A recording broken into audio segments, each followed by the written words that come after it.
seja com todos, amém? Amém. Bem,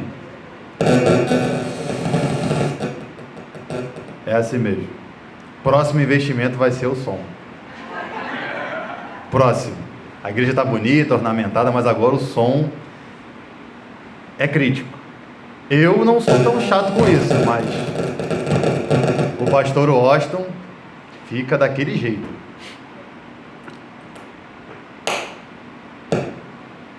É assim mesmo. Meus irmãos, semana passada foi feita a introdução pelo pastor Alex acerca da carta do apóstolo Paulo para Timóteo. E essa semana vamos dar sequência, na pregação.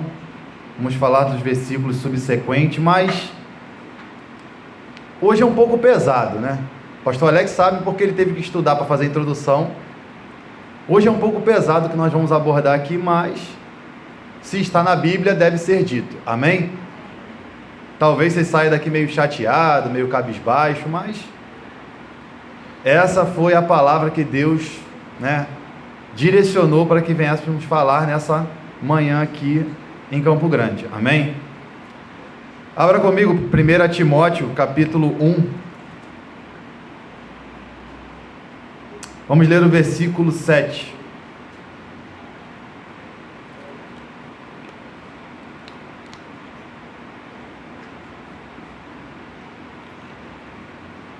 Primeira Timóteo 1,7 diz assim o texto: pretendendo passar por mestre da lei, não compreendendo, todavia, nem o que dizem, nem os assuntos sobre os quais fazem ousadas, asseverações. Amém? Fecha os olhos e vamos orar. Senhor Deus e Pai, nessa manhã, primeiramente, nós te pedimos ajuda e auxílio do Teu Santo Espírito. Pedimos ajuda, ó Pai, porque sozinho nunca conseguiríamos compreender as Suas palavras. Sozinho, Pai, nunca entenderíamos os Seus propósitos e Seus desígnios. Te pedimos nessa manhã, ó Pai, traga sabedoria e entendimento para a mente de cada um aqui presente. Que a nossa mente, ó Pai, esteja condicionada ao aprendizado, meu Pai, ao entendimento da Sua palavra.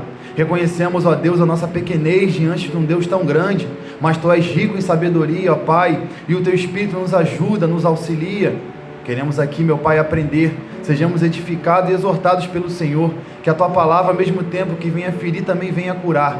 Que tudo, meu Pai, que o Senhor venha falar conosco, venhamos aceitar de forma agradável, porque bem sabemos, ó Pai, que é o Seu amor para conosco que vem trazer essas exortações, para que estejamos alerta em tudo aquilo que vamos ouvir. Graças nós te damos nessa manhã, em nome de Jesus. Amém e graças a Deus. Amém? Pode sentar, por favor. São 20 para as 10, Eu sempre digo que pretendo ser breve, como não sou tão extensivo assim, mas procuro trazer coisas mais sucintas possíveis, para que vocês compreendam tudo aquilo que a palavra de Deus nos mostra. É óbvio que o texto é muito rico e muito extenso, Se fôssemos falar de cada detalhe aqui, seriam uns 4 domingos. Então, vamos falar de maneira mais direta para que vocês possam compreender. Na semana passada, mesmo sem estar aqui, mas pelo conhecimento que temos acerca do texto, o pastor Alex falou que Paulo se apresenta, em sua carta, falando quem ele era de fato, quem é que o chamou, qual o propósito dessa carta, para que foi escrita, quem é endereçada, tudo isso fez parte dos versículos 1 e 2, que foi pregado na outra semana.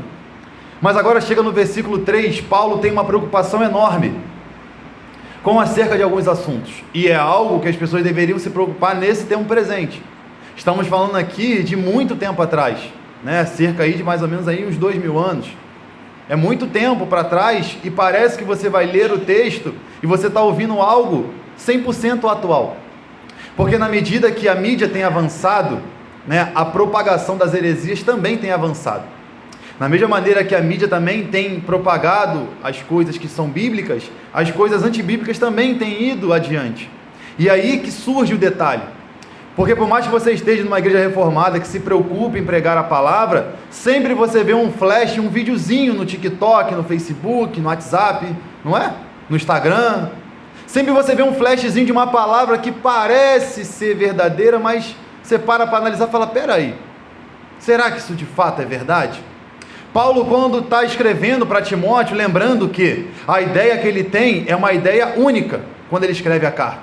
Então, algumas coisas que você vai ver mais à frente, dentro da mesma carta, você sabe que ele já trouxe uma introdução dessa ideia, e mais à frente ele vai explicando acerca do que ele vinha falando. Você percebe que no versículo 3, ele vai deixar claro que, quando ele estava em viagem rumo à Macedônia, ele rogou para que ele ficasse em Éfeso. E aí, quando você lê Atos dos Apóstolos, você vai lendo o livro de Atos, lá no capítulo 20, você vai ver que Paulo consola aqueles discípulos que ele tinha, porque ele estava indo embora, ele precisava seguir para Macedônia, passar ali por Troade, passar por todas as cidades para propagar o Evangelho. Mas a preocupação de Paulo era, como é que as coisas iriam ficar? Como é que as coisas ficariam depois de sua partida? Porque uma coisa, quando o pastor está ali pregando, falando, mas outra coisa quando vem outra pessoa com uma outra ideologia. É por isso que nós temos um cuidado excessivo entre nós quatro, a termos ideias iguais. Por mais que temos divergência em alguns pontos, mas procuramos convergir no mesmo assunto. Porque não podemos um defender que o microfone é preto e o outro falar que é cinza escuro. Um falar que é azul e o outro está falando que não é preto de verdade. É uma mistura de uma cor com a outra. Todos que precisam ver o microfone precisam enxergar que de fato ele é preto, porque a ideia que nós devemos passar para o povo é que de fato ele foi feito assim e ele é desse jeito. Paulo tinha um cuidado excessivo com a pregação da palavra, porque ele aprendeu com Cristo e aprendeu com aquele que também teve um cuidado excessivo lá no seu tempo. Quando você olha para o tempo passado, você olha os 4 evangelhos, você vê o embate que Jesus tinha com os escribas e os fariseus, que eram hipócritas, homens que ensinavam coisas, mas vivenciavam outras. Jesus teve esse embate durante muitas vezes, falou diversas vezes com esses homens, porque ainda no nosso tempo, você percebe que os homens ensinam uma coisa e fazem outra. Eu lembro que eu mandei para um irmão da igreja, que tem um pastor que está viralizando, que ele deu um golpe no banco. É um negócio que eu não consigo entender, cara. Eu vou te explicar a situação. Depositaram dinheiro na conta dele no banco, acho que são 90 mil mais ou menos, 86 mil, não lembro. E aí ele pegou o dinheiro e fez o quê? Fez a obra da igreja. Ele não procurou saber se o dinheiro caiu errado, não ligou para o banco, não. E quando o banco ligou para ele, ele falou, não mandei colocar na minha conta, já gastei. O banco, mas senhor, o dinheiro não era seu. E aí começa aquela discussão, o banco fala, tudo bem, vamos fazer um acordo, paga 10 mil não tem. Paga 5, paga 2, paga 1.000. Não, paga 300 reais e morre a dívida. Não, 300 reais tá bom, ele foi e pagou. E ele conta isso como se fosse uma bênção de Deus para a vida da igreja. E ele fala como se isso fosse evangelho. Aí você imagina Paulo quebrando cabeça, ensinando o evangelho da verdade, ensinando para a igreja de Éfeso, ensinando como que as coisas funcionam. E daqui a pouco alguém fala, não precisa mais se arrepender, porque se não é graça, não é favor imerecido, não precisa fazer nada. Ué, você consegue entender a dimensão das coisas? Como que nós nos preocupamos e quebramos a cabeça para poder pregar a verdade para o povo, para que as pessoas entendam? O apóstolo Paulo, lá no versículo 3 de 1 Timóteo, você vai ver a preocupação dele com esse povo e com aquilo que seria ensinado, de maneira subsequente. 1 Timóteo capítulo 1, versículo 3, vamos lá. Quando eu estava de viagem rumo à Macedônia, te roguei. O rogar aqui é implorar, é pedir, é clamar, é pedir com seriedade, é falar, não saia daí, permaneça aqui, que permanecesse ainda em Éfeso. Falou, Timóteo, não sai de Éfeso, porque Timóteo tinha um problema, mais à frente você vai ver. Timóteo tinha um problema da idade. Timóteo era muito novo. Quem olhasse para ele não enxergava a seriedade, porque achava que para ensinar e ministrar tinha que ser um ancião. Timóteo enfrentava esses problemas, a timidez, todos esses problemas que envolvia Timóteo, era acarretado a ele, mas Paulo fala, não saia daí, permaneça em Éfeso, fique, eu rogo que você fique aí, porque Paulo tinha confiança em Timóteo, que Timóteo tinha uma mentalidade semelhante à de Paulo, não poderia ficar outro homem ali que ensinasse outra coisa. Não pode vir outro homem que chegar nesse altar e falar que o pecado hoje em dia foi flexibilizado. Não, pecado é pecado. Não pode ter doses de pecado que seja boa, porque não existe dose de veneno que não mate. Basta um pedacinho do veneno é o suficiente para que ou você não morra, mas que você vá no hospital e fique internado por muito tempo. E a preocupação de Paulo é que alguém que ficasse naquele local permanecesse com o mesmo ensino, com a mesma pegada, permanecesse da mesma maneira, com o mesmo afinco. Porque quando chega, no versículo 3, na parte B, você vai ver por que Paulo tem essa preocupação. Continuando. Quando eu estava em viagem rumo à Macedônia, te roguei que permanecesse ainda em Éfeso, para admoestares a certas pessoas, a fim de que não ensine outra o quê? Paulo está falando, Timóteo, fica aí, porque você aprendeu, você sabe o que é verdade, você sabe a diferença entre a heresia e a palavra viva, entre o anátema e aquilo que é aceitável por Deus. Eu não posso mandar outro, mas o rapaz é bom, é eloquente. Não, mas o que ele prega? É a verdade? Porque nós temos passado por um problema enorme também. Hoje em dia, se o cara tem uma boa dicção, o cara é colocado para pregar nos altares. Ou você nunca viu?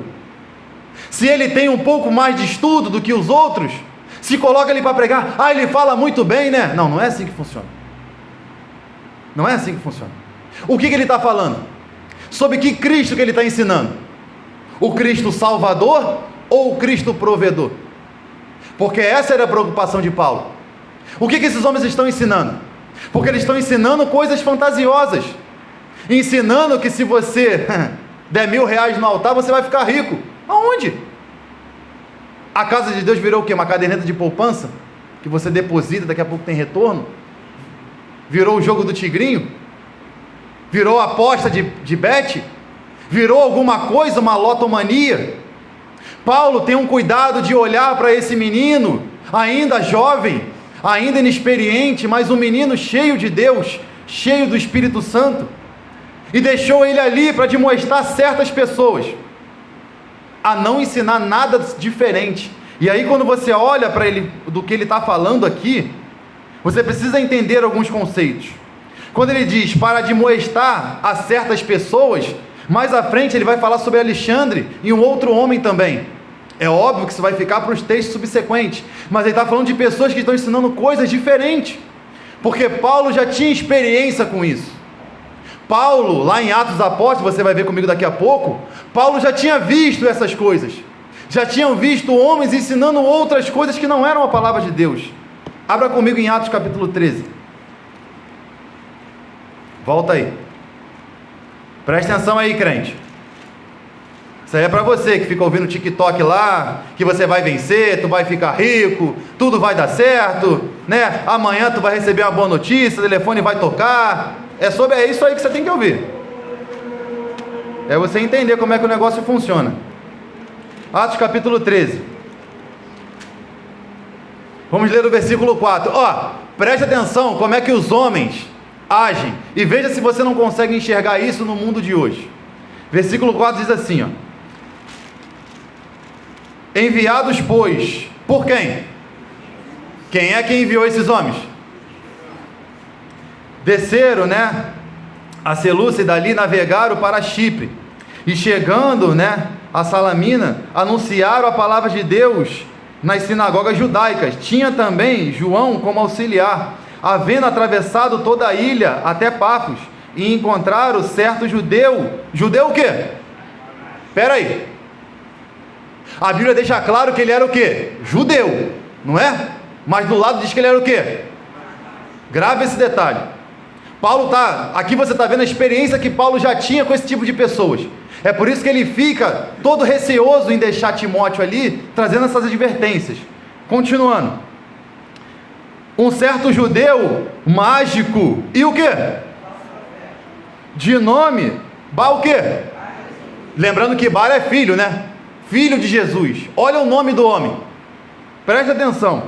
O qual estava, no procônsul Sérgio Paulo, que era homem o quê? Não era leigo, hein? Continuando. Este, tendo chamado Barnabé e Saulo, diligenciava para ouvir a palavra de Deus, mas opunha-se eles, ou opunha-se, quem? Ele mais, o mágico, porque assim interpreta o seu nome, procurando afastar da fé o procônsul. Enquanto estavam tentando ensinar para o homem a verdade, ele estava dizendo: não, esse negócio de arrependimento, negócio de ficar vindo na igreja, orar, jejuar, não, você já está na graça, irmão, não precisa disso não, Jesus já morreu por você, a dívida está paga, não precisa fazer nada, não, Deus conhece seu coração, não precisa disso não. Vai vendo. Versículo 9: todavia, Saulo, também chamado Paulo, cheio de quê? Fixando nele os olhos, disse... Olha o que Paulo vai falar desse homem.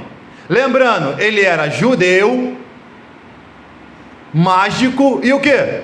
Falso profeta, que se dizia ser o quê? Filho de Jesus. Paulo, cheio do Espírito Santo, olha para esse homem e fala: filho do diabo, cheio de todo engano, de toda malícia, inimigo de toda justiça, não cessará de perverter os retos do caminho de quem? Pois agora, eis, aí a obra está sobre ti, a mão do Senhor, e ficarás o quê? Cego. Ele já era cego fisicamente.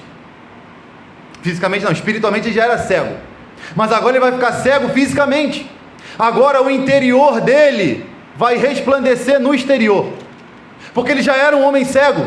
E Paulo, cheio do Espírito Santo, com discernimento do Espírito, olha para ele e fala: você é filho do diabo, você não é filho de Jesus, você é filho do diabo, porque para ensinar engano, o único que tem prazer no engano é o diabo. Lembra do Éden?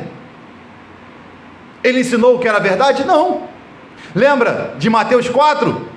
Ele fala sobre a Bíblia, mas dentro de que contexto? O propósito e a vontade de ensinar o engano para a igreja ou para os filhos de Deus é só do diabo. O Espírito de Deus vem para convencer o homem do pecado, o diabo vem para deixar o homem confortável no pecado. Fica confortável aí que está tudo bem. E Paulo, olhando para esse homem, fala: você é inimigo de toda justiça, você agora vai ficar cego. Continuando, Atos 11: pois agora este está sobre ti a mão do Senhor, e ficará cego, não vendo o sol por algum tempo. No mesmo instante caiu sobre ele a névoa e escuridade, e andando em roda procurava quem guiasse o quê? Pela mão. Ficou cego, não enxergava um palmo na sua frente, precisava que alguém guiasse esse homem. Versículo 12: então o procônsul, vendo o que sucedera, creu, maravilhado com a doutrina do quê? Agora o procônsul está vendo: não, realmente, de Deus é Paulo, esse homem aí não. E os mágicos continuam nas igrejas. Os mágicos que ensinam essa magia de revelar CPF, ou não tem? Ô crente, tem não? Aquele cara que cospe câncer no meio do culto, ou tu nunca viu? Não é possível. Aquele cara que mete a mão na barriga assim, tira câncer com a mão, nunca viu também não? Aquele cara que chega na cadeira de roda e o pastor vai lá, levanta e anda, a pessoa vai e levanta. Não tem não? Magia. O poder de Deus pode se manifestar no nosso tempo, como nós falamos outrora aqui? Claro que pode. Mas com que propósito Deus vai manifestar o seu poder? Para que o nome dele seja glorificado. Mas ao contrário disso, se hoje ele fizer o levanta e anda em algumas igrejas, ali se torna o centro das atenções. Porque a magia, o conceito primário da magia e do ilusionismo é tirar a atenção daquilo que é devido e colocar sua atenção em outra coisa. Esse é o princípio do ilusionismo. É você estar olhando para o jarro e na verdade o que está acontecendo é ali na câmera. Mas você está olhando para cá. A atenção do mágico é tirar o foco, ou a intenção dele é tirar o foco daquilo que é devido. E Paulo já tinha essa experiência lá com esse homem. Paulo já sabia como esses homens utilizavam essas coisas. É por isso que lá em 1 Timóteo, no capítulo 1, volte comigo, ele volta com essa experiência toda, porque nesse momento aqui, Paulo está tendo um cuidado excessivo, que os homens estavam ensinando coisas acerca da lei de Moisés, acerca das coisas de Deus, mas de outra maneira. É por isso que Paulo fala para Timóteo, na parte B: te roguei que permanecesse ainda em Éfeso, para admoestar certas pessoas a fim de que não ensine outra doutrina. O trabalho apologético de Paulo resplandecia ali em Timóteo. E no versículo 4 ele começa a falar. Ele começa a expor o que esses homens estão ensinando. O que esses homens ensinam ali para esse povo. Continuando, versículo 4. Nem se ocupe com o quê? Você já viu que tem pastores que contam histórias que são lindas? Aí no final de tudo ele vai e tenta convergir como se fosse dentro da Bíblia. E o povo na igreja glorifica o Senhor, pula, grita, esbraveja, levanta, chora, se abraça. Mas ninguém se pergunta se aquilo ali de fato procede do Espírito de Deus. As pessoas querem ouvir aquilo que infla o ego, te deixam animado, sabe? É muito bom sentar num culto e sair de lá animado, vibrando. A ideia é você sair dali confrontado, entendendo que de fato você está ouvindo o que aquilo pode produzir na sua vida. Mas as pessoas não se preocupam com isso. Paulo está tentando fazer com que esse povo não seja dessa maneira. E você vê que 2000 anos depois as coisas não mudaram.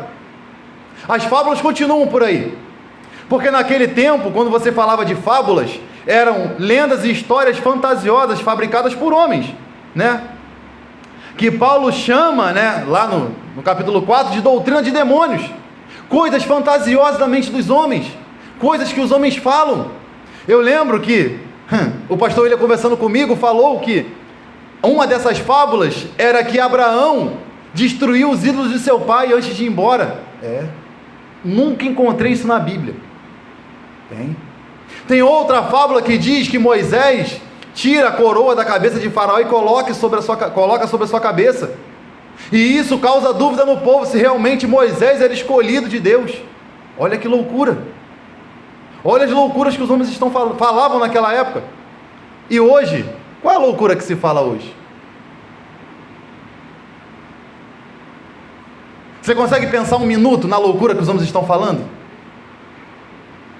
Estão falando que as coisas de Deus são banais. Não, isso aí. As fábulas tomaram conta dos altares. O pastor conta aquela historinha que você escuta, sabe? Pega um texto famoso, pega Josué, estou contigo.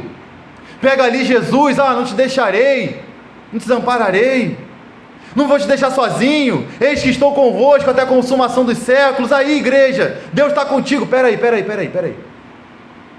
Dentro de todos esses contextos, Jesus deixou claro como é o critério para estar. Com Josué ele falou: Josué, eu só vou estar contigo se o livro desta lei não se apartar da tua boca, porque a partir do momento que você se desviar desse caminho, tu está sozinho. E Deus provou isso para ele, quando ele entrou na cidade de Ai. Josué achou que estava com Deus, e como é que ele chegou lá? Vou ganhar, são 10 pessoas, nós somos 500 mil, tomaram a coça porque foram sozinhos. E as fábulas consistem como se Deus fosse com todo mundo. Meu irmão, não é assim que funciona. Não é assim que funciona. Deus está contigo, pode pedir que Deus vai dar, clama que Ele te ouve. Ele ouve todo mundo, mas responder a todos não é assim. Mas sabe o que é interessante? As fábulas que enchem as igrejas são as fábulas que as pessoas ficam no culto pulando. São as fábulas que o povo não consegue nem piscar, como se estivesse vendo um filme. Mas quando você ensina a verdade bíblica, a pessoa... Pastor Alex, semana passada, ficou falando 1 hora e pouco aqui sobre introdução de carta. Para que isso? É só ler a carta e acabou. Vai vir outro aqui que vai falar sobre Timóteo. Eu preciso saber de Timóteo. O importante é a salvação. São as fábulas, as coisas, os contos, as fantasias, as coisas fictícias que não existem, que não estão na Bíblia, que as pessoas estão aplaudindo. E Paulo está falando: olha só, tomem cuidado. Tomem cuidado com isso, porque isso vai perverter o coração de vocês. Continuando, versículo 4. Não se ocupe com fábulas ou genealogias sem fim. Talvez seja uma referência de uma forma primitiva, da especulação detalhada sobre as combinadas fábulas judaicas, que mais tarde evolui para algo presente na Bíblia, que o pastor Alex já falou aqui, que eu já estive aqui e já ouvi ele falando sobre gnosticismo, falou muito acerca disso, que fala sobre as origens do mundo, sobre as incontáveis formas, seres espirituais, coisas loucas que o povo está abraçando. A cultura helenista, depois você para estudar, pastor Alex depois ensina para você na terça-feira, que a cultura helenista, quando entrou na igreja, que é o texto que está lá em Atos, no capítulo 6, que são aqueles que questionam os apóstolos em suas decisões, os helenistas, quando pegam as coisas e tentam implantar nas igrejas, fica uma loucura, porque olha só, vou te dar um exemplo aqui, ó, e agora começa o aperto. Se você olhar para a igreja primitiva, 90% das coisas que tem nos cultos hoje não tinha. Estou errado, pastor? Não tinha. Esse negócio de um monte de oportunidade, não tinha. Está me ouvindo aí, crente? Entrega de revelação, não tinha. Está me ouvindo aí? O coral de não sei de onde, não tinha. Oportunidade para o fulano que veio, não tinha. 20 minutos só de palavra, não tinha. O centro e o foco do culto era Cristo e a palavra de Deus. Era louvores que eles cantavam, orações e a palavra. Mas hoje, as fábulas ensinam o quê? Não, o importante é fazer tudo para Deus. Não. Deus não está preocupado no que você vai fazer. Está preocupado em você entender para quem está fazendo. Porque essa é a diferença. Só que as fábulas, as genealogias, as coisas que foram entrando nas igrejas foram impregnando as pessoas. E alguns saem daqui porque falam, mas que culto parado. Não tem nada, não tem um glória, não tem um aleluia, não tem uma rajada de língua estranha, não tem um movimento, não tem alguém marchando no poder, não tem alguém balançando de um lado para o outro, não é? Não tem. Acaba o culto, a irmã não me pega no cantinho e fala assim, vem cá, eu tenho que te entregar uma revelação. Eis que te digo, não tem. Porque o que nós vamos inserir? Paulo deixou claro para a igreja, se você colocar um pouco de fermento, leveda toda a massa. Não pode inserir aquilo que Cristo mandou abolir. Mas o povo hoje quer o quê? Querem isso. Paulo está tendo esse cuidado, está gastando esse tempo para falar, Timóteo, fica aí, porque se vier outro vai ensinar errado.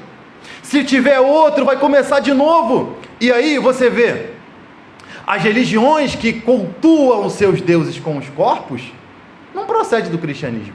Ou não é assim? Ô crente, está me ouvindo aí? Não é? Quais são as religiões que cultuam com o corpo que dança para lá e para cá? Não é do cristianismo. Você não vê isso. O judeu tinha lá o seu momento de dançar, de se alegrar. Você deve ter visto aí no The Chosen, já viu em documentário. Mas como que era a forma de fazer? Isso era da cultura judaica. O judeu, por si só, cultuavam isso se inspirando lá no Davi, se inspirando nos patriarcas. Mas o povo acha que o que? Não, o importante é botar uma roupinha colada e dançar para Jesus. Aí está lá o homem dançando, como se estivesse no circo de sol. Está me ouvindo aí? Ah não, porque Davi dançou. Fábula.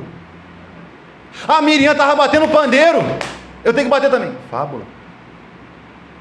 O propósito de Deus de trazer o seu povo para a igreja é para que eles sentam, ouçam, entendam e vivam a sua palavra. E só isso. Não é você sair daqui pulando, dando cambalhota mortal. Não é isso. Mas é isso que atrai as pessoas. É nesse tipo de culto que as pessoas se sentem atraídas e abraçam isso de uma maneira absurda. Não precisa ir longe, só você atravessar a rua que você vai ver. Só você seguir a outra calçada do outro lado, você vai ver. As igrejas lotadas. É eleição. Só eleição aqui? Em todos os lugares. Por quê? A motivação dessas pessoas é diferente. Lá elas vão querendo receber. Aqui você chega, ouve que você vai perder. Porque esse é o evangelho. Falando que você tem que perder aqui para ganhar lá. É o inverso. As pessoas são atraídas por esse ganho. E Cristo está falando, comigo não é assim, é perda. E Paulo está falando, estou ensinando aquelas fábulas. Estou ensinando que o evangelho é ganho. Estou ensinando que o evangelho é um trampolim para você ficar rico. Ou não é assim? Estão colocando o evangelho como livro de autoajuda. Fica com Jesus que tudo vai dar certo. Meu irmão, não é assim que funciona. Mas são essas fábulas que os homens contavam. São esses tipos de coisas que os homens contavam naquele tempo. Essas histórias que os homens contavam. E Paulo lá no capítulo 4, mais à frente você vai ver, no versículo 7 ele fala que são fábulas mundanas. É um mundanismo dentro da igreja. Hoje você vê que tem igreja LGBT, Meninas se declarando no altar uma para outra, ou não tem não?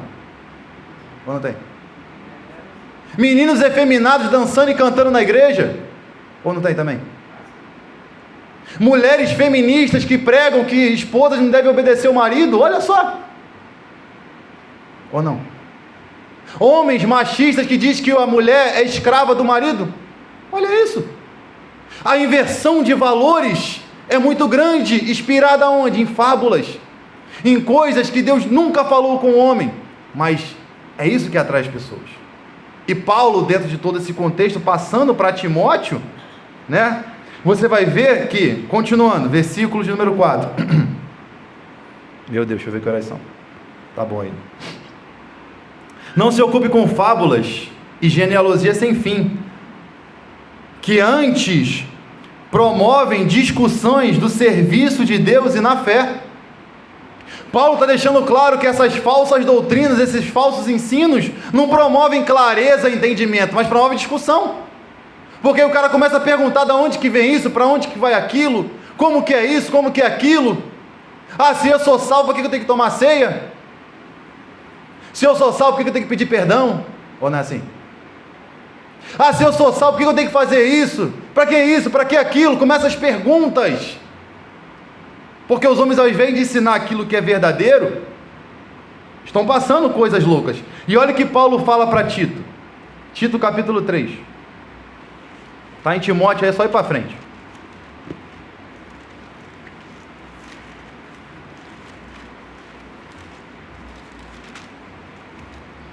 Está me ouvindo? Diga amém, crente. Amém.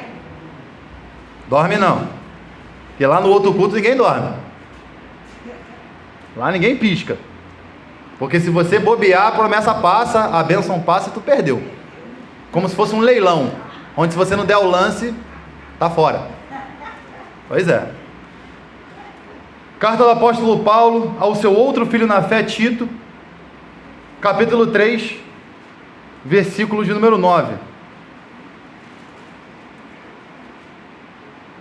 Versículo 8. Fiel é esta palavra, e eu quero que, no tocante a essas coisas, façam afirmações confiadamente, para que os que têm crido em Deus sejam solícitos na prática de boas obras. Estas coisas são excelentes e proveitosas para os homens. Evita discussões o quê? Insensatas, genealógicas, contendas e debates sobre a lei, porque não tem utilidade e são o quê? Paulo está falando, você não precisa ficar discutindo com isso. Você falar sobre um tema, abordar sobre um tema, trazer clareza sobre um tema é uma coisa. Porque o debate aqui, você vai lembrar muito bem, o debate sobre o quê? Você viu agora na prefeitura aqui do Rio? O debate? Você deve ter assistido algum pouco, né? Ou quem não viu, depois vê no YouTube. Você vê como é que é o debate? As pessoas não estão ali para apresentar propostas. Estão para quê? Atacar umas. Esse é o debate. É sobre isso que Paulo está falando. O debate que Paulo reprova é isso. É os homens usar a palavra de Deus para tentar acusar uns aos outros. Você está errado, porque a Bíblia diz isso, isso e isso. E ao invés de promover ensinamento, clareza e lucidez, promove discussões e dissensões e propagação de ódio. Paulo está falando, não é isso não. O ensino errado promove isso, promove esse debate. Parece que os homens se tornam adversários. E a ideia não é essa. Paulo deixa claro para os homens que não é assim que funciona. Porque essa confusão de fábulas e genealogia sem fim causam discussões no serviço de Deus. Os homens começam a não entender mais como é que as coisas funcionam. Começam a divergir. Não, mas espera aí. O meu pastor lá, todo dia, ao meio-dia, ora comigo com um copo d'água na mão e diz que se eu beber vou ser curado. Como é que isso aí está errado? Ou não tem? Ah, meu pastor fala que se botar um pouco de azeite na água e orar, eu vou ser curado. Se eu pegar um pouco de azeite, enterrar no monte uma semana, depois enterrar e passar na cabeça do meu marido, ele vai deixar de ser atribulado. Dos meus filhos, vão me obedecer mais. Ou não é assim? São esses tipos de coisas que Paulo está tentando trazer para o povo. Olha só, Timóteo, ensina o povo a verdade, porque o erro já tem por aí afora. Timóteo, se apegue nisso, essa discussão apologética, tudo isso, você vai ver que Paulo mais à frente vai ensinar. Vamos ler 2 Timóteo, só ler, tá? Quem for o dia que for pregar vai discorrer melhor sobre isso. Versículo 14, 2 Timóteo capítulo 2, versículo 14. Vamos ler só por questão de informação.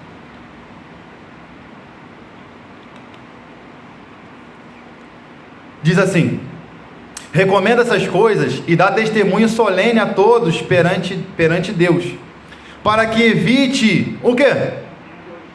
Contendas de quê?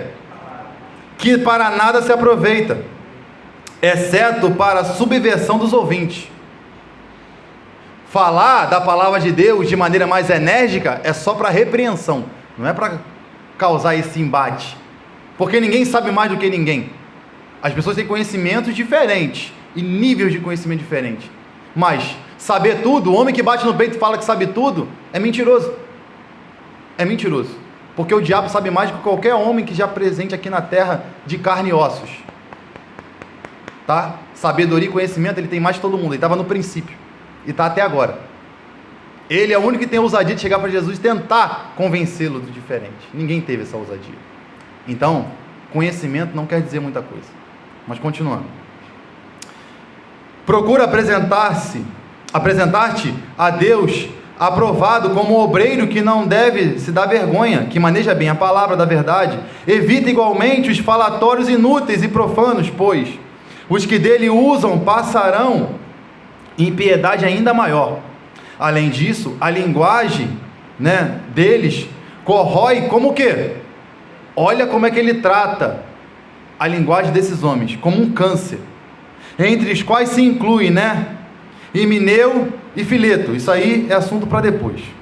Esses desviaram da verdade, asseverando que a ressurreição já realizou, que perseverando na fé, pervertendo a fé de alguns. Entretanto, o firme fundamento de Deus permanece tendo este selo: o Senhor conhece os que lhe pertencem, e mais, aparte da justiça todo aquele que professa o nome do Senhor. Ora, numa grande casa não há somente utensílios de ouro e de prata, também de madeira e de barro, alguns para honra e outros para o quê? Para desonra. Assim, pois, se alguém a si mesmo purificar desse erro, será utensílio para a honra, santificado e útil ao seu possuidor, estando preparado para toda boa obra. Foge, outro sim, das paixões da mocidade, isso orientando para Timóteo, Segue a justiça da fé, o amor, a paz, com que o coração puro invoca o Senhor, e repele as questões insensatas e absurdas, pois sabes que só engendram contenda. Minha Bíblia é muito arriscada. Ora, necessário que o servo do Senhor sirva contente, e deve ser brando para com todos, apto para instruir e paciente, disciplinado com mansidão, que se põe na expectativa de Deus, para que tenha plenamente a verdade, mas também reto a sensatez, livrando-se dos laços do diabo, tem sido feito cativo por eles para cumprir a sua vontade. Você vai ver que mais à frente Paulo vai trazer uma orientação mais encorpada para Timóteo. Mas até aqui a demonstração dele é clara, que o homem tivesse conhecimento, tivesse entendimento, que não dava para se falar nada além daquilo que se foi posto dentro do Evangelho. É por isso que no capítulo 1, do versículo 5 em diante, do versículo 4 em diante, ele diz: não se ocupe com fábulas, nem genealogia sem fim, antes provém discussão de serviço de Deus na fé. Ele deixa claro tudo isso, porque uma coisa é bem clara: quando ele chega nesse ponto e fala dessas coisas, ele faz um contraponto desse plano salvífico, que a ideia de Deus de trazer esse conhecimento claro para os homens é para que a sua esperança estivesse em Cristo. Ao contrário do que os falsos mestres, os falsos professores ensinavam, eles colocavam a esperança aqui na terra em coisas meritórias, como se os homens pudessem fazer alguma coisa para ou alcançar a salvação, ou alguma coisa que fosse possível agradar a Deus. Sendo que a Bíblia deixa claro, e eles tinham conhecimento sobre isso, diz Isaías 64, que as nossas maiores obras para Deus são como um trapo de imundícia, porque se não for feita para a glória dele e guiados pelo Espírito Santo, é feito pela vaidade. E Paulo deixou claro que aquilo que foi pregado e aquilo que foi fechado dentro do cânon, tudo aquilo que foi anunciado e a doutrina dos apóstolos ficava, porque Paulo fala isso para a igreja da Galácia: se vier outro anjo ou outro de nós ensinar outro evangelho, não aceite, porque isso é anátema. Paulo deixou claro para a igreja da Galácia a mesma ideia que ele passa para Timóteo: não escutem isso. E no versículo de número 5, você vai ver que Paulo vai mudar um pouco a sua abordagem. No versículo 5 ele vai falar sobre um pilar principal do evangelho e do cristianismo. Ele vai falar sobre algo difícil demais. Versículo 5 de 1 Timóteo. Vamos lá. Ele explica o propósito de escrever isso. Ora, o intuito da presente admoestação visa o quê? Qual é o intuito dele? Visa o amor, ou a hospitalidade. O propósito de Paulo de admoestar é o amor, porque ele aprende com um homem que ensinou o princípio do amor. Um homem que ensina que precisamos ter dois tipos de amores: o para com Deus e com quem? Com o próximo. Paulo ensina, vai falar sobre os pilares, as três fontes para fluir o amor, as coisas onde o amor vai fluir. E ele vai falar sobre isso de maneira muito mais precisa agora nesse momento. Versículo 5. Ora, o intuito do presente admoestação visa o amor que procede de um coração puro. Eu ensino para vocês a verdade apontando para o amor. Primeiro, para vocês entenderem o que é o amor de Deus e o que ele pode fazer na vida do ser humano, porque Jesus deixou claro isso. João escreve, João capítulo 13, presta atenção aí, crente.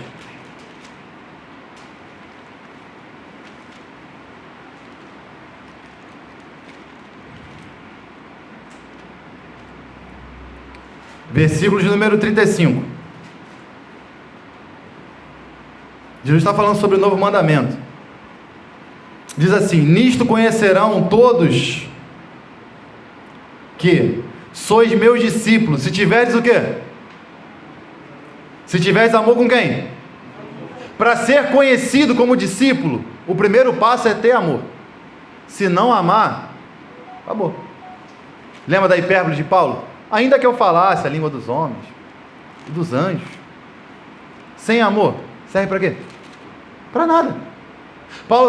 João está escrevendo que Jesus falou: olha, se vocês não amarem, vocês nunca serão vistos como discípulos.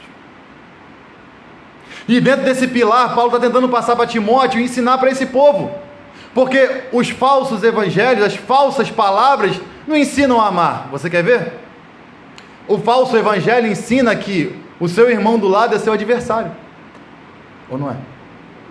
O inimigo, aquela que se levanta contra mim, ensina que do lado, a pessoa que está do teu lado é o seu inimigo, é o seu adversário. Ensina que você não tem que amar ninguém, não tem que perdoar ninguém. Ensina que você é crente, não pode ser feito, como dizem, entre aspas, de bobo. Você não pode ter sangue de barata, você não pode deixar assim. O falso evangelho não fala sobre amor. O falso evangelho ensina a amar o dinheiro, que é o único Deus que Jesus cita na Bíblia. Não sei se você lembra. O único que é colocado em parâmetro de Deus é o dinheiro, tá? Porque Jesus diz: não pode servir a dois senhores.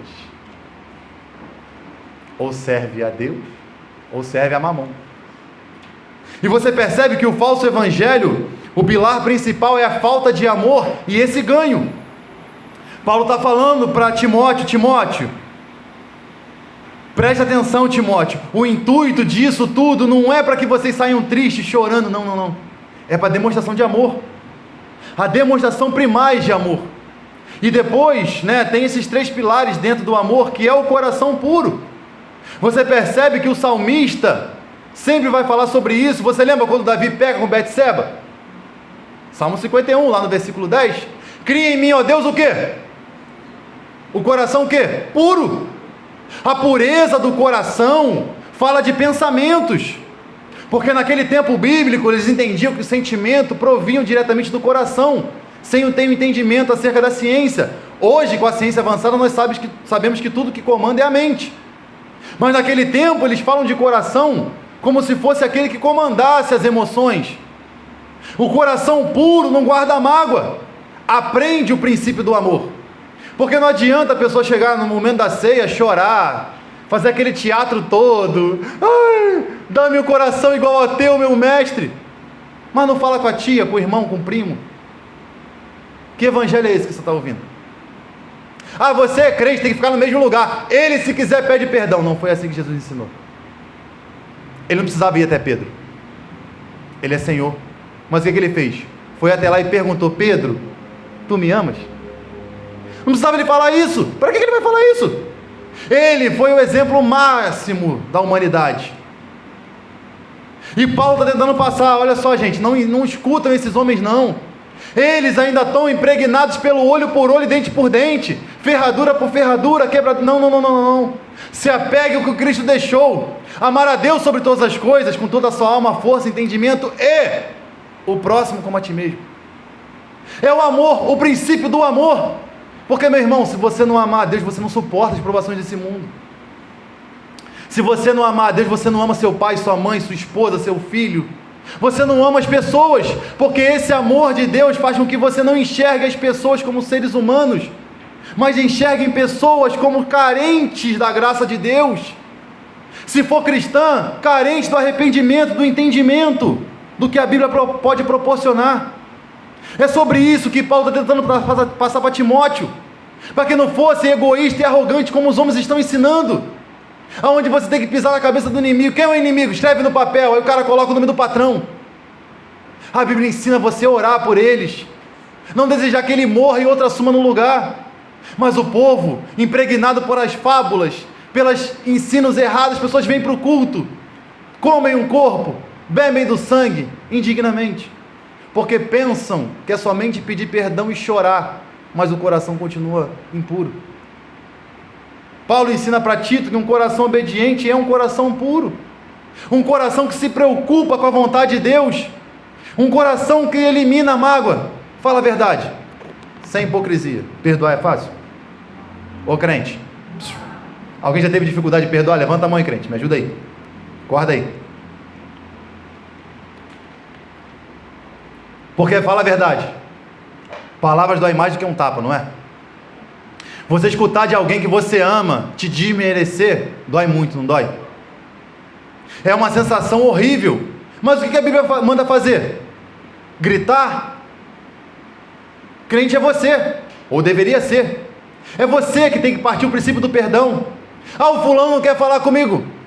Ele morreu? Não. Está vivo? Tá. Tem como ter contato? Pede perdão. Se ele não quiser te perdoar, ótimo, a sua parte como cristão você fez. Mas fica o povo dentro da igreja, enchendo o templo, a igreja cheia de pessoas vazias, pessoas que não amam, não têm empatia, têm um coração contaminado, mas dizem que são cristãs, dão glória a Deus, aleluia, se arrumam bonito. A igreja está lotada disso. Paulo está tendo cuidado de falar: não podemos ser assim.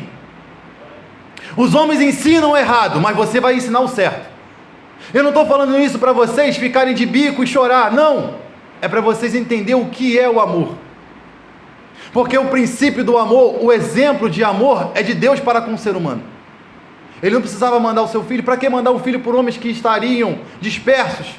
Homens que errariam de novo? Mas ele faz demonstrando o máximo do amor. O máximo, o exemplo máximo de amor é exposto nele. E ele fala sobre esse coração puro, esse coração regenerado, esse coração que é diferente. E ele continua dizendo: de boa consciência. Meu irmão, o cristão precisa deitar no travesseiro à noite e dormir em paz. Ele não pode deitar com peso na consciência.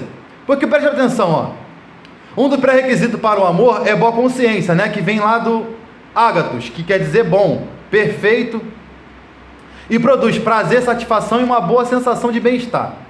Preste atenção, A consciência é a faculdade de auto-julgar criada por Deus no homem. Ela quer afirmar ou, acusar uma pessoa, que está lá em Romanos capítulo 2. A mente conhece o padrão do certo e do errado. Quando esse padrão é violado, a consciência reage produzindo culpa, vergonha, dúvida, medo, remorso ou desespero. A consciência tem que estar limpa, porque a consciência de Judas ficou pesada, não ficou não? Ficou pesada, não ficou? E a Bíblia expõe que ele sentiu o quê? Arrependimento? Remorso. Você vê, Saul, ele sentiu arrependimento? Remorso.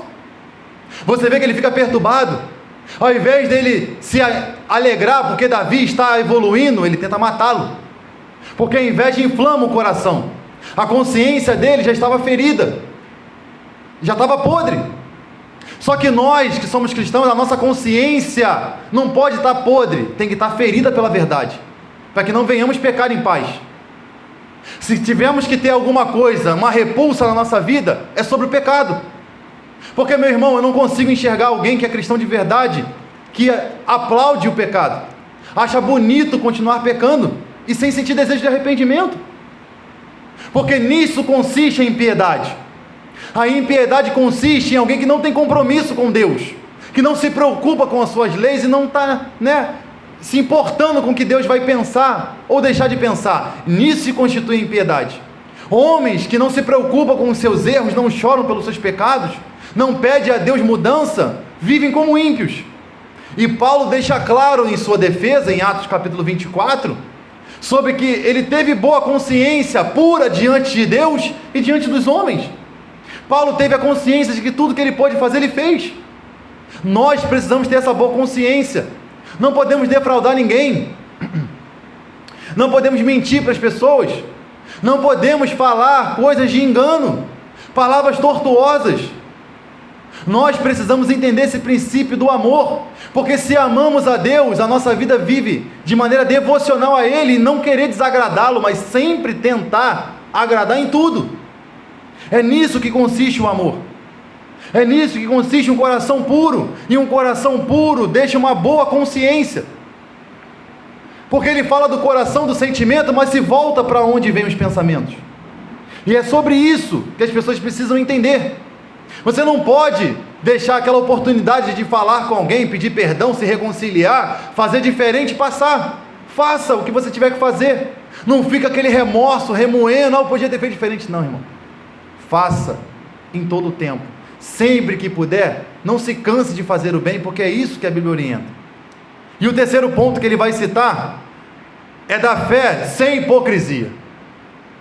E aí, a fé sem hipocrisia é um detalhe interessante, porque a fé sem hipocrisia fala de confiança real.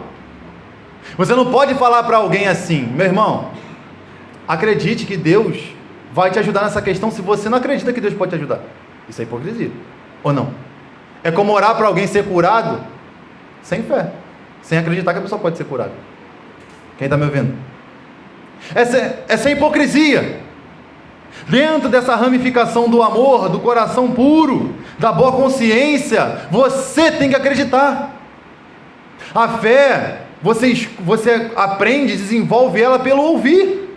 É por isso que ele deixa claro no princípio a não escutar esses homens, porque se você escutar somente coisas frívolas, que ele vai falar mais à frente, você não vai conseguir nunca acreditar, porque a sua esperança não vai estar em Cristo, mas vai estar em coisas, em pastores, em homens, em pai, em mãe, em emprego, em chefe, em dinheiro, em carro, não é? É o que o salmista diz: muito confio em carros, cavalos e cavaleiros, mas a nossa confiança está no Senhor. A fé sem hipocrisia é você acreditar nele de maneira fiel, é fidelidade, dentro da fé é fidelidade. Mas as pessoas acreditam que não, eu tenho fé para... Eu tenho fé que se eu for falar com o meu patrão, ele me dá um aumento, não é? Mas quando ele está no corredor para falar com o chefe, não, mas se ele falar não, mas se ele... Está conseguindo entender? Ele deixa claro que a fé do homem, a crença tem que ser sólida, assim como o amor é. Não pode ser hipócrita, não pode ser algo duvidoso, não pode se falar algo e fazer outro, não pode ser divergente daquilo que ele já ensinou. E aí, ele chega no versículo 6, dizendo: desviando-se algumas pessoas destas coisas, perderam-se em loquacidade frívola. Você percebe que essa maneira que os homens abordam faz com que as pessoas fiquem tão confortáveis no seu pecado que, sem perceber, elas estão desviadas. Sem escutar sobre pecado, arrependimento, céu, as pessoas vão pecando. É como alguém que entra no mar e, quando percebe, está a 1 quilômetro da areia, sem força para voltar. Vou te dar um exemplo. Se você na igreja não falar sobre adultério, fornicação, roubo, engano, choro, pranto, vamos falar sobre o quê? E aí o cara que está sentado lá, o adúltero, no meio do culto, continua falando: Deus não está falando nada sobre isso, eu vou continuar. Ou não é assim? Vou continuar com aquela outra lá, ninguém sabe mesmo. Ela é casada, eu sou casado, ninguém manda mensagem para ninguém. Tá tranquilo, né? O nosso trabalho é ser atalaia, porque os homens, quando começaram a ouvir coisas divergentes do Evangelho, o coração deles começaram a se perverter, que é o que ele diz no versículo 6. Desviando-se algumas pessoas dessas coisas, perderam-se em loquacidade frívola. Segundo a Bíblia, loquacidade frívola é a tendência de falar de forma vazia, sem substância ou relevância. É a prática de usar palavras sem valor ou sem significado, muitas vezes com o objetivo de impressionar ou manipular os outros. Os manipuladores, os mágicos que eu falei anteriormente, os ilusionistas, manipulam a palavra, porque se ele começar a falar de pecado, aquele irmãozinho que tem um dízimo de 10 mil vai embora. Ou não? Porque os homens estão preocupados com o dinheiro. Os falsos mestres não estão preocupados se o povo se arrepende, se escutam a verdade. Estão preocupados com até que eles vão arrecadar com aqueles lá que estão tortos, que estão vivendo de maneira, como diz a Bíblia, dissoluta. Não é importante se ele senta no culto e escuta a verdade, e a verdade entra no seu coração e ele muda. O importante é ele ficar confortável no seu pecado. Fique em paz aí, irmão. Continue assim, porque Deus te conhece. Deus sabe quem você é. Ele sabe, mas não aceita. Porque quem disse que Deus aceita o pecado foi a serpente, lá no Éden. Quem disse que Deus vai fazer tudo o que o homem quer foi o diabo lá no deserto para Jesus, não é? Qual o convite de Satanás? Olha só, você está com fome, não está? Estou. Uma conjectura, ou parafraseando, como diz o pastor William: transforma essa pedra em pão. Você pode. Você não é filho de Deus? Você não tem todo o poder, não foi lhe dado no céu, na terra, debaixo da terra? Não transforma. Você percebe que o primeiro trabalho do diabo dentro da igreja é a satisfação pessoal. É a comida, não é? Está com fome? Vai comer bem, mas como? Mas se eu mentir no trabalho eu ganho mais dinheiro. Ô crente, está me ouvindo aí? Esquentou. Mesmo com o ar ligado, esquentou. Não, mas se eu colocar mais, 10 sacos de cimento e o cara me dá uma comissão, eu ganho mais. A primeira coisa que o diabo vai tentar jogar para a igreja é a satisfação pessoal. Primeira parte é o comer bem, não é? É o viver bem, não é isso? Você vai ficar rico, você vai vencer. Os falsos mestres ensinavam só isso, porque na verdade, para você ter uma ideia, chamado de mestre nesse tempo tinha que ser ancião, idoso, tá? Porque novo não podia falar nada, porque para eles os novos não sabiam o que dizer, não tinham nada para passar. Então você vai ver Atos ali também, você vai ver que muitos tinham essas coisas. E aí os falsos mestres, manipulados pelo diabo, tentam primeira coisa o quê? Satisfação pessoal. Transforma a pedra em pão. Não é fome, não é saciedade que você quer? Aí transforma e come. A segunda coisa que ele oferece é o quê? Mas lança daqui, porque ele, Salmo 91, dará ordem aos anjos ao quê? Ao teu respeito.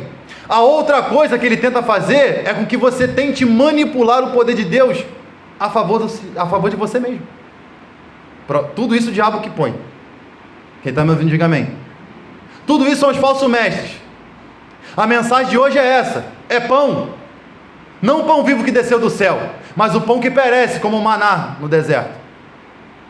É o homem ter tudo e depois achar que pode manipular a Deus. Por quê? Diz o quê? Eu determino. Ou não é assim? Eu determino que se Deus não te abençoar, que Ele me mate. Ou não é assim? Ninguém nunca ouviu isso? Nunca ouviu, não? Meu irmão, eu sou homem de Deus, Deus vai te abençoar. Aonde? Dele é o querer e o efetuar. A segunda coisa que o diabo põe é que o poder de Deus esteja ao lado do homem, convergindo nele como se fosse manipulável. Usando aquele texto claro: se Deus falou com Elias, Elias, pode falar que o que você falar está falado. Peraí. Elias transformou areia em farelo de alguma coisa? Ele estava no deserto. Quem é que alimentou Elias? Corvo. E bebeu do ribeiro de Querite.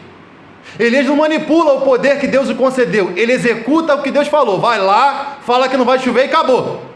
Segundo a sua palavra, eu estou abençoando o que você vai falar. Ponto. Mas o tempo de hoje, os falsos mestres fazem o quê? Não. Deus falou com Elias, falou comigo também. Eu vou falar, tu vai ficar rico. O quê? Eu vou falar e todo mundo da tua família vai se converter. O quê? A terceira coisa, primeiro ele faz os dois convites. Ó, satisfação pessoal, o pão. Depois, pula daqui. Pula, pode pular. Ele vai te guardar, pula. E o terceiro, ele pede o preço, olha só. Para isso tem um preço. Tudo te darei. Você quer o quê? Dinheiro, carro, fama, poder? Te dou. Mas tem que se prostrar. Ou não é assim? E aí as pessoas dizem: está amarrado, se prostrar diante do diabo. Quando você olha para o dinheiro mais do que para Deus, você já dobrou o joelho. Quando a sua família está acima de Deus, já dobrou o joelho. Quando fazer alguma coisa na igreja está acima de Deus, já dobrou o joelho. Quando as suas emoções estão acima de Deus, já dobrou o joelho. E a proposta do diabo não é uma proposta alta. Percebe? Ele não te oferece perda, ele te oferece ganho. O evangelho é o inverso. Ele te oferece perda, porque o ganho não é aqui. Só que os homens, se oferecer a perda, isso não atrai as pessoas. É mais fácil oferecer primeiro o quê? O ganho. Porque é a mesma proposta que o diabo faz. Quando você vê Paulo falando para aquele homem, Atos, filho do diabo, porque é a mesma coisa. Jesus falou isso para os homens em João 8. Vocês são filhos do diabo, não são filhos de Abraão. Vocês são filhos do diabo porque vocês mentem. Vocês não entendem as coisas de Deus. Vocês não entendem o princípio do evangelho. E essa proposta única só o diabo faz. Deus diz: quer me seguir? Quer vir após mim? Tem um primeiro passo, negue-se a si mesmo. Depois, tem uma cruz pesada para carregar. E aí sim, me segue. Primeiro se abandona o que te prende, que vai dificultar, como nós ensinamos em Hebreus. Depois, coloca a cruz no ombro para você sentir o peso. Porque ela pode ser leve agora, quando você colocou, mas daqui a 50 quilômetros, fica pesado. Mas se você me seguir, eu te ajudo. Vamos embora. É só se esforçar. A proposta de Deus é única: que você abra mão de tudo para viver com Ele. E a do diabo não, que você abrace tudo e só se prostre diante dele. Só isso. E aí Paulo termina, né? Versículo 7. Está me ouvindo? Diga amém, crente. Amém. Vamos lá. Pretendendo passar por mestre da lei, não compreendendo todavia o que dizem, nem os assuntos sobre os quais fazem ousadas asseverações. Você percebe que eles não sabiam nem o que eles falavam. Você vê, ó, vou falar. Você vê que o dia desses foram entrevistar lá o Leonardo Salles, perguntaram ele uma coisa simples da Bíblia, ele não soube responder.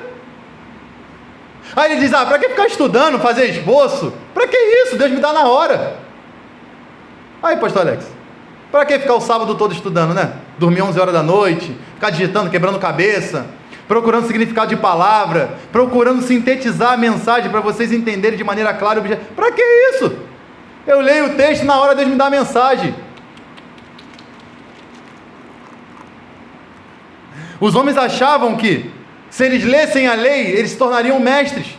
Se eles tivessem o conhecimento da lei, como os escribas e os fariseus faziam no tempo de Jesus, eles seriam bons, mas Jesus, quando fala para esses homens, olha para esses homens, olha o tratamento de Cristo com esses homens. Mateus 23. Volta aí, crente. Estamos encerrando.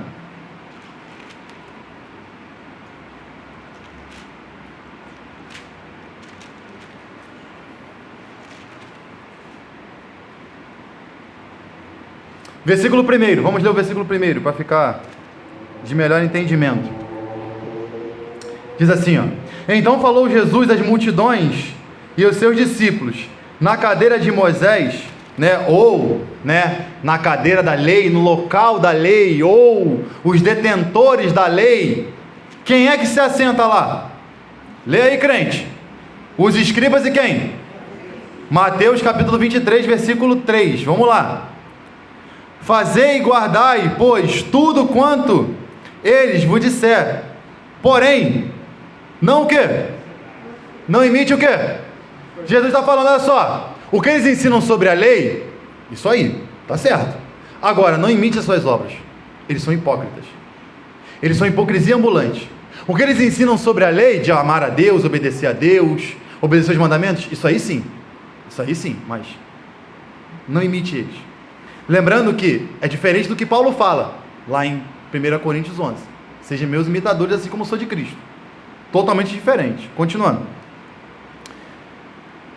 fazei e guardai, pois, tudo quanto eles vos disser, porém, não os imiteis nas suas obras, porque dizem, e o que?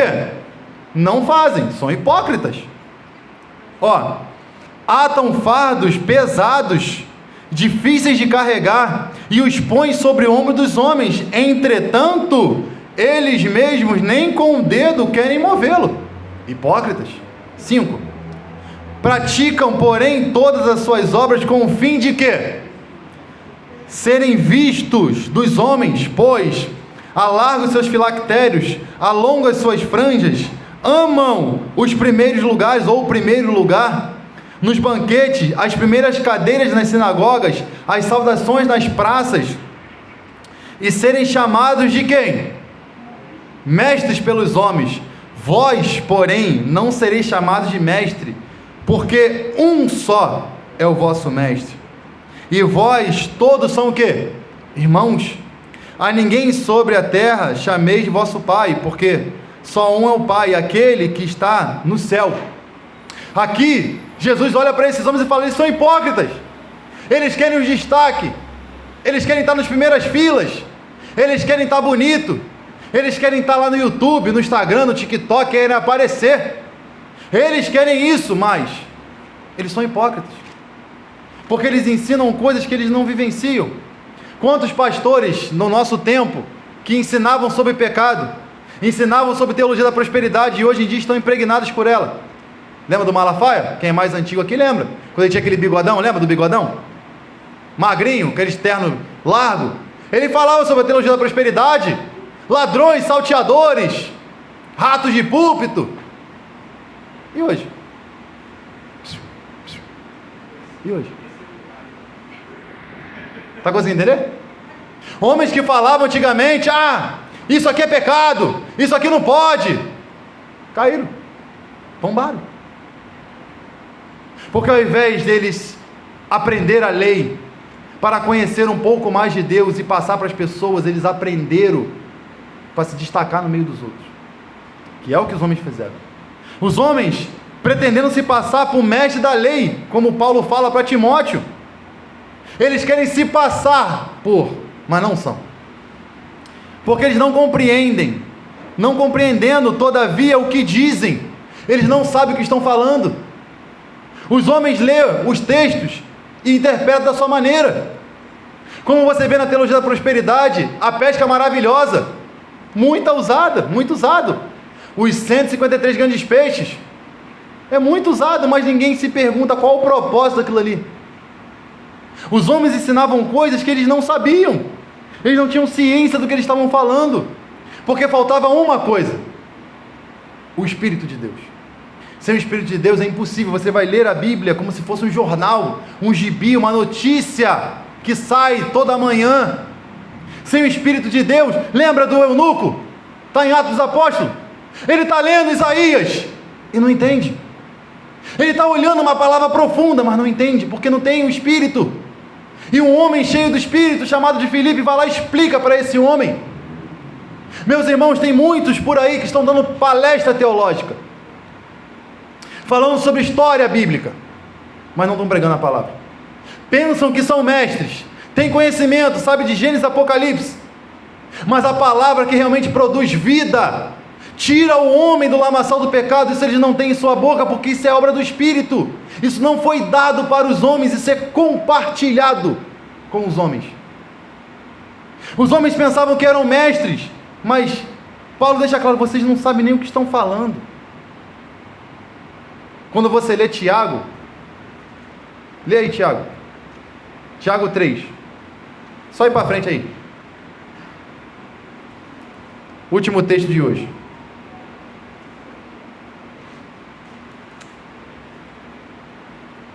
Tiago 3, versículo 1. Olha bem: meus irmãos, não vos torneis muitos de vós o quê? Sabendo que havemos de receber maior o quê? Meu irmão, estudar é válido, tá? Aprender é válido, mas você tem que entender que cada um foi chamado para uma coisa. Porque a pregação da palavra, quando você olha, né, reformadores, oram homens, você vê que os homens choravam porque foram chamados por Deus para pregar, porque eles sabiam a responsabilidade, eles sabiam que aquilo que eles iriam falar, eles teriam que vivenciar, eles sabiam que a vida deles seria diferente. Hoje, os homens querem serem mestres nas igrejas para ter destaque, sendo que, meu irmão, não existe destaque. O próprio Paulo diz que o fundamento não se pode colocar outro além daquele que está proposto, que é Cristo. A coluna até aparece, que é o que você está vendo aí em volta da igreja, mas tira o fundamento para você ver se ela não cai. Tira o alicerce, coloca o alicerce 10 centímetros numa coluna para segurar um prédio, para você ver se segura. Não segura. O fundamento não aparece, mas é ele que sustenta todas as coisas. Cristo pode não aparecer de maneira visível, quem aparece são os homens, mas é ele que nos sustenta. Os homens querem ser mestres para ter destaque, para aparecer, para dizer que eles são bons. E a Bíblia diz: não queira ser assim. Aprendam, ensinam, mas sejam humildes. Entendam que esse evangelho que é pregado produz dores e marcas e deixam muitas cicatrizes. Nós que pregamos temos um cuidado excessivo em saber que a responsabilidade é muito grande, porque no dia do juízo vamos dar conta de tudo aquilo que estamos falando, e você dará conta também de tudo aquilo que está ouvindo, porque ninguém fica isento de nada. Então, o cuidado que Paulo tem com Timóteo, com a igreja de Éfeso, é que eles precisavam ouvir a verdade, porque é por essas verdades que eles seriam justificados. Porque as mesmas verdades, quando não são praticadas, são usadas como arma de condenação. Amém? Quanto mais verdade você ouve, mais justificação dentro da retidão que você vive. Mas quanto mais verdade você ouve e não pratica, maior é o juízo que virá sobre a sua vida. Amém? Vamos colocar de pé.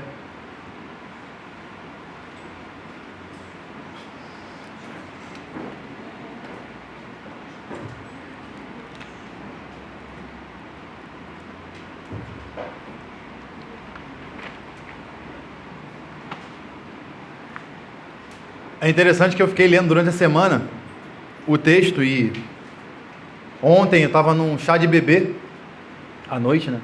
Eu não gosto muito de sair sábado à noite quando eu tenho que pregar no outro dia não, porque né, fica um pouco complicado, porque eu chego em casa muito tarde. Mas quando eu estava no chá de bebê ontem, eu fiquei lendo.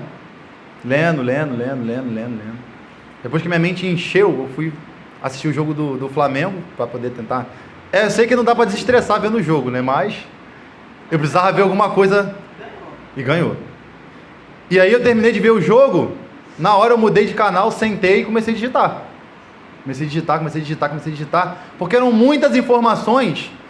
E eu falei, rapaz, se eu for falar tudo isso aqui, eu vou acabar meio-dia. A mensagem. Ainda tem a ceia. Então, assim, a maior dificuldade foi conseguir trazer isso, que é tão profundo, de maneira clara e dentro, né, de tudo isso. Então, espero que vocês tenham ouvido, de fato. Nós vamos participar da ceia. E como é de costume, né? Vamos ler o texto de 1 Coríntios 11.